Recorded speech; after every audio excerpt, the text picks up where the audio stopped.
O Brasil tem mais de 1.200 cursos de direito espalhados por todo o país. Muita gente decide fazer direito porque acha que é um curso fácil. Mas na hora que você começa a estudar, começa a ler os primeiros livros de introdução, os primeiros livros de filosofia, de teoria do direito, você vê que a questão não é tão simples. Então no vídeo de hoje a gente vai enfrentar essa pergunta, uma pergunta que parece simples para muita gente, mas vamos ver o que é o direito.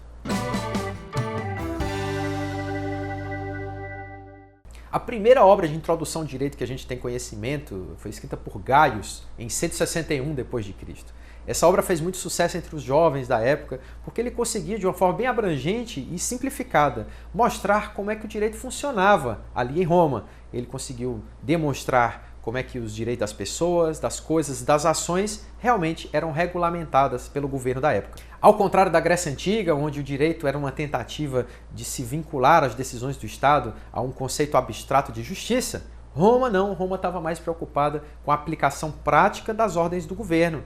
Enfim, usar as leis para resolver conflitos na prática. Então, entre romanos mais práticos e gregos mais teóricos, passaram-se quase 2000 anos de lá para cá e continuam surgindo obras que tentam facilitar a introdução dos estudantes na ciência do direito. Se Gaius se voltava naquela época a refletir sobre as questões práticas do direito em Roma, hoje também os livros de introdução buscam refletir sobre a prática no Ocidente, que é uma cultura muito diversa, quantos são seus povos, seus territórios e suas culturas. É por essa razão que Tércio Sampaio Ferraz Júnior, no seu livro de introdução ao direito, fala que não é tão simples assim encontrar uma definição única para o direito.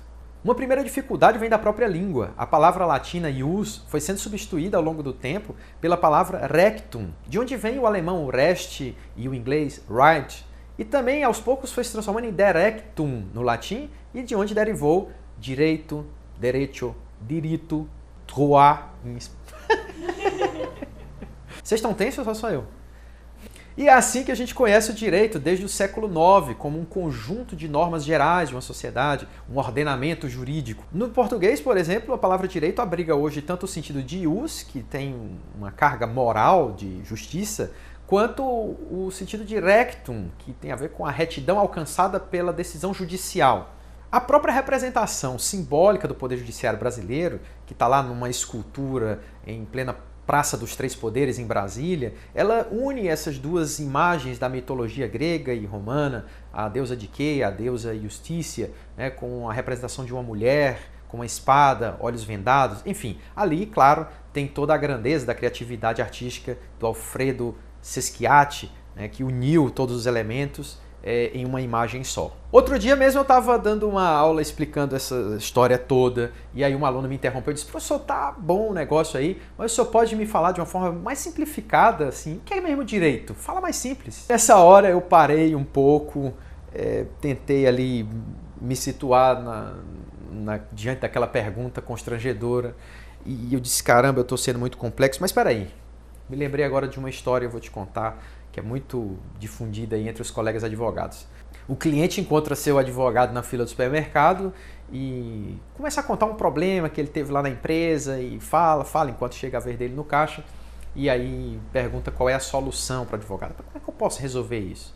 O advogado vira para ele e diz o seguinte: olha, eu não estou entendendo, você está querendo uma consulta ou você está querendo só uma dica mesmo?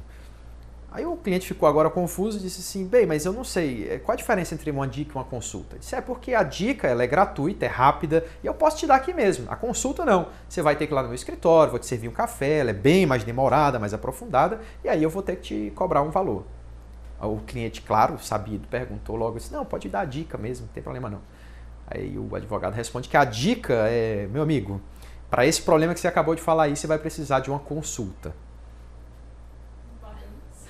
Sem piada, a questão é a seguinte: eu olhei para o estudante e disse: olha, é um fenômeno milenar como é o direito, não dá para ser explicado de uma forma simples, você tem que se convencer disso. Nesse caso, você vai ter que realmente investir muito tempo, muita leitura, muita reflexão, para você conseguir um dia ter uma resposta, vamos dizer, minimamente clara na sua cabeça para o que é o direito. Mas isso não é para desanimar, é só para você ter noção de que existe uma diferença entre o que é o conhecimento científico do direito e o conhecimento aplicado, a sua tecnologia. Ou seja, durante os 5 anos do seu curso de bacharelado, com quase 4.000 horas de atividades complementares, estágio, aulas, trabalhos, monografia e por aí vai, você vai se concentrar em aprender a ciência do direito. É isso que vai te trazer precisão e segurança na hora de você usar no seu dia a dia profissional como um juiz, como um delegado, como um promotor, como um advogado e etc. A grande confusão que se faz é sobre a questão da utilidade do conhecimento científico. Por exemplo, o professor Lênio Luiz Streck, lá da Unicinos, tem feito uma verdadeira batalha contra o que ele chama de concursocracia ou resumocracia no direito. Na última coluna que ele escreveu, ficou muito claro. Não dá para simplificar. O ensino standard corre o risco de banalizar até mesmo as garantias constitucionais.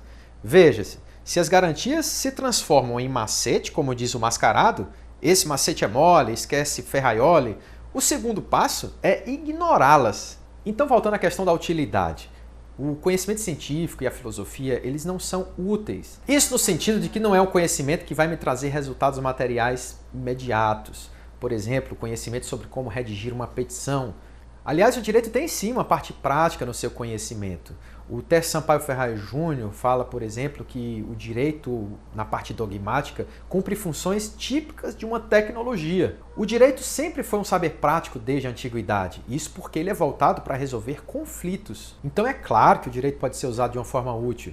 Por exemplo, o legislador precisa criar uma lei específica para regular uma situação.